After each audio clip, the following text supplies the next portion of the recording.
Assalamualaikum warahmatullahi wabarakatuh. Selamat pagi anak soleh semuanya di rumah. Bagaimana kabar kalian? Baik-baik saja kan? Alhamdulillah. Baik anak soleh semuanya. Selamat pagi. Semua sudah selesai sarapan kan? Sudah semuanya melaksanakan ibadah sholat subuh kan? Alhamdulillah. Baik anak soleh. Hari ini kita lanjutkan pelajaran yang kemarin ya.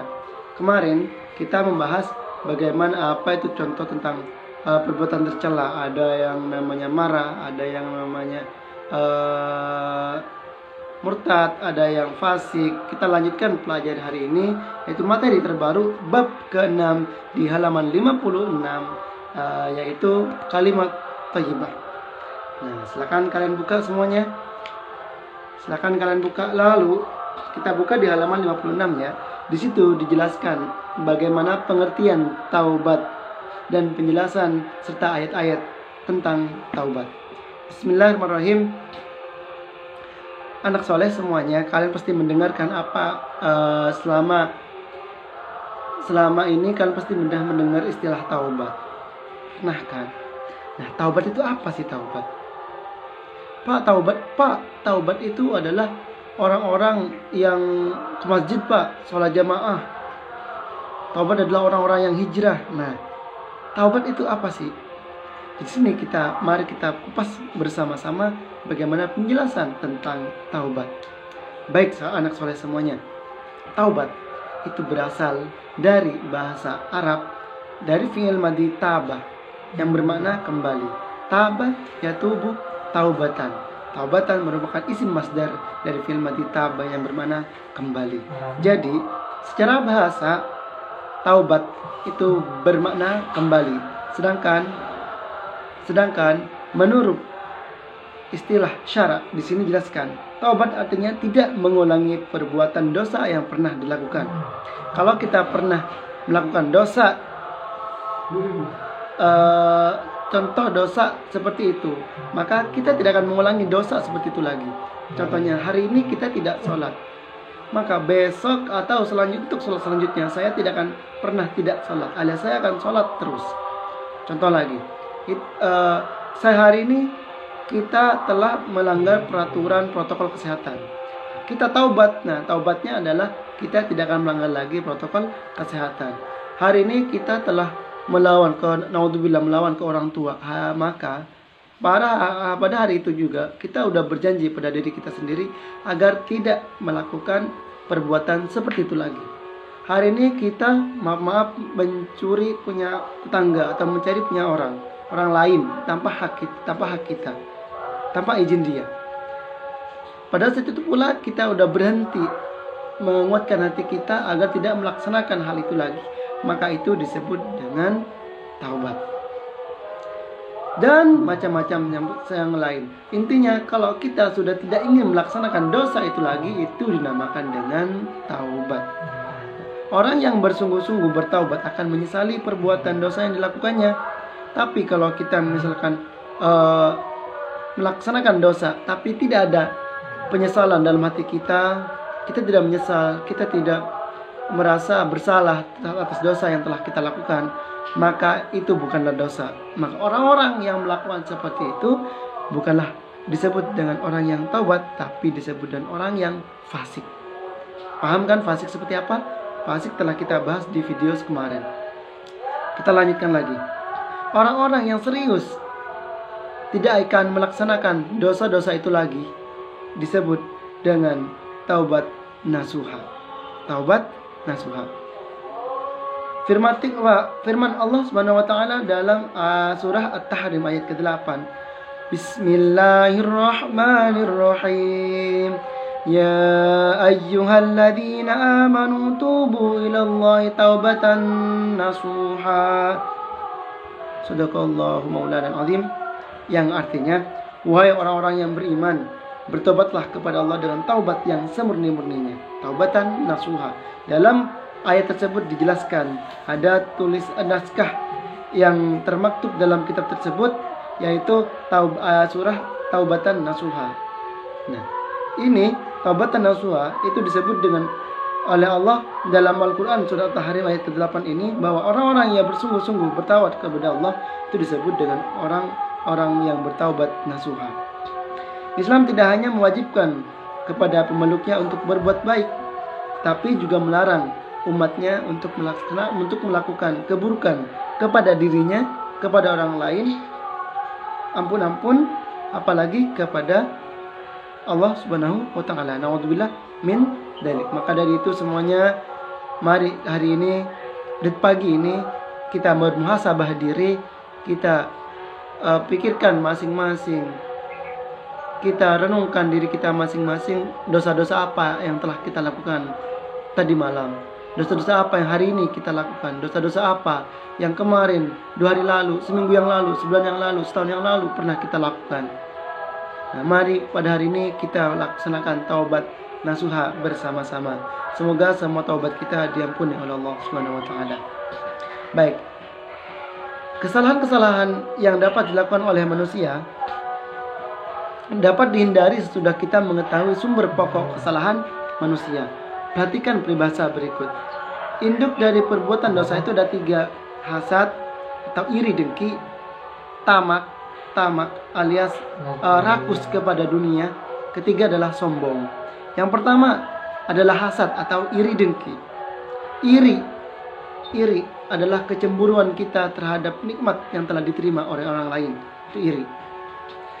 Hasad atau iri dengki adalah tidak senang ketika orang lain mendapatkan nikmat. Orang yang memiliki sifat hasad selalu merasa senang jika melihat orang lain menderita. Ketika kita melihat orang lain, saudara kita, tetangga kita, sepupu kita, saudara jauh kita mendapatkan nikmat dari Allah, mendapatkan nilai yang lebih bagus, PR yang lebih bagus, wajah yang lebih cantik, muka yang lebih ganteng, uang yang lebih banyak, rezeki yang lebih banyak, mobil yang lebih besar, motor yang lebih banyak, harta melimpah yang lebih banyak, rumah yang lebih besar. Itu, dan kita tidak terima akan pemberian nikmat Allah kepada dia, maka itu disebut dengan iri dengki. Hasad adalah salah satu penyakit rohani yang sangat berbahaya. Nabi Muhammad SAW menggambarkan bahaya penyakit hasad iri dengki itu sama seperti kayu dan rumput kering yang dimakan api. Kayu lalu dibakar dengan api, lambat laun kayu tersebut akan hancur dan binasa. Dalam waktu sekejap, kayu dan rumput kering itu akan habis dimakan oleh api. Demikian pula dengan hasad, akan menghabiskan pahala-pahala berbuat baik. Sifat hasad itu sudah ada sejak zaman Nabi Adam. Jadi pertama kali manusia ada, yang namanya sifat hasad atau iri dengki sudah ada, yaitu semenjak Qabil, yaitu anak Nabi Adam. Nabi Adam itu memiliki anak Qabil dan anak Habil, itu anak cowok 2. Sebenarnya punya anak 4, yang 2 ini perempuan, yang 2 ini laki-laki. Hal itu karena Habil akan dinikahkan dengan Iklimah. Akhirnya Qabil pun tega membunuh adiknya sendiri. Ceritanya seperti ini. Nabi Adam itu memiliki 2 anak pertama, yaitu Qabil dan Habil dan Iklimah. Terus lanjut anak yang kedua lagi, namanya Habil dan saudara perempuannya, bapak lupa namanya. Nah, lalu anak yang pertama Qabil itu nikah dengan adiknya Habil, lalu Habil menikah dengan saudaranya Qabil yang namanya Iklimah.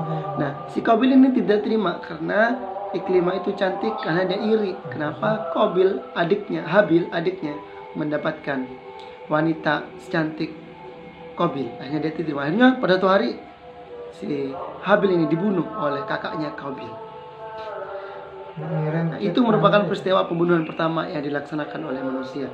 Peristiwa itu merupakan pembunuhan pertama kali yang dilakukan oleh umat manusia. Yang kedua adalah tamak. Tamak adalah rakus.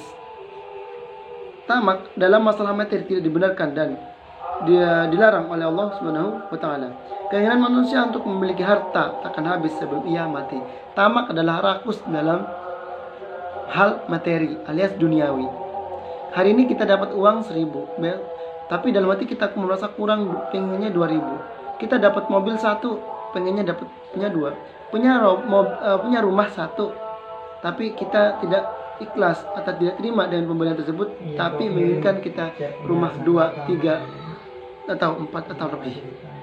Kita punya HP 1 malah inginnya 2. Dikasih oleh Allah uang 10.000 inginnya 100.000. Dikasih baju yang baru pengennya yang lebih baru lagi.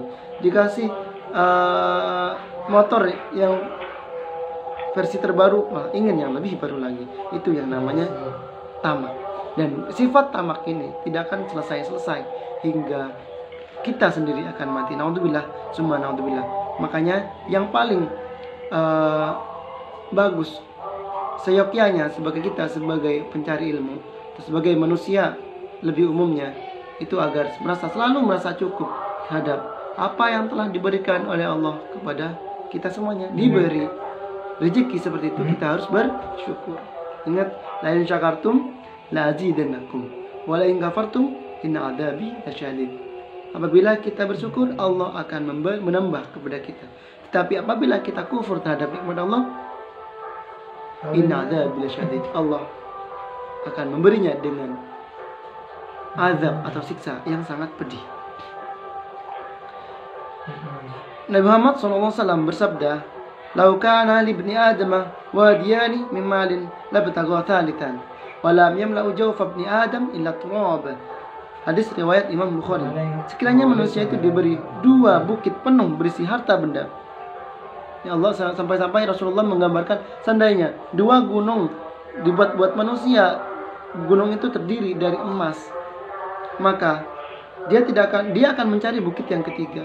Itu dikasih 3, dia akan mencari yang keempat.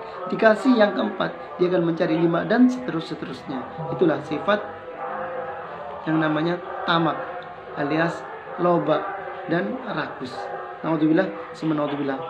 Mari kita harus tetap bersyukur kepada Allah Subhanahu wa taala terhadap nikmat yang telah kita berikan hari ini. Kita diberi kesehatan, bernikmat kepada Allah. Ingat, ketika kita sakit, kita akan merasakan betapa nikmatnya sebuah sehat. Makanya jaga kesehatan di rumah. Larangan loba dalam masalah harta itu karena dampak negatifnya sangat jelas. Orang akan melakukan penipuan dan penyelewengan karena sifat tamak tersebut. Karena melihat iri tetangga kita, orang lain, ayah kita, ibu kita, saudara kita, adik kita, kakak kita mendapatkan nikmat yang lebih daripada kita. Akhirnya kita akan melakukan kejahatan demi untuk mewujudkan keinginan kita tentang rakus tersebut. Yang terakhir adalah sombong. Apa itu sombong? Wih, dasar kamu sombong ya sekarang. Apa itu sombong? Nah, sifat ini adalah menganggap dirinya yang lebih daripada orang lain. Seperti kita lebih pandai daripada orang lain, kita lebih cakap dari orang lain, kita lebih pintar daripada orang lain, kita lebih semangat daripada orang lain, kita lebih banyak ibadahnya terhadap orang lain, kita lebih kaya daripada orang lain. Nah, orang yang memiliki keinginan tersebut, memiliki hal lebih dan dia menyombongkan atas kelebihannya tersebut, itu disebut dengan orang yang sombong. Orang yang sombong beranggapan segala sesuatu itu hanya untuk dirinya, orang lain tidak pantas memilikinya. Ketika melihat orang lain, punya motor lebih bagus sih, kamu tuh nggak pantas punya motor itu seharusnya punya saya. Kamu punya mobil, mobil itu nggak pantas buat kamu tuh nggak pantas buat dia. Ya, yang pantas untuk mobil itu adalah saya. Itu contoh dari yang sombong. Contoh lagi, ada teman kita memiliki nilai ulangan yang lebih besar daripada kita, tapi kita tidak terima. Kamu tidak pantas dapat itu, maka itu juga termasuk dari sombong. Nih, nilai saya lebih besar daripada nilai kamu. Itu contoh dari sombong. Perintis sombong adalah iblis. Masih ingat cerita iblis, bagaimana iblis sombong? Congkoknya masa Allah. Bagaimana dulu iblis diperintahkan oleh Allah Subhanahu wa taala agar sujud kepada Nabi Adam, tapi iblis mengatakan tidak. Aku tidak akan sujud kepada Nabi Adam karena aku diciptakan dari api dan dia diciptakan dari tanah. Sangat sombong. Makanya orang-orang yang sombong itu sama saja telah melaksanakan apa yang telah dilakukan oleh iblis pada zaman dahulu.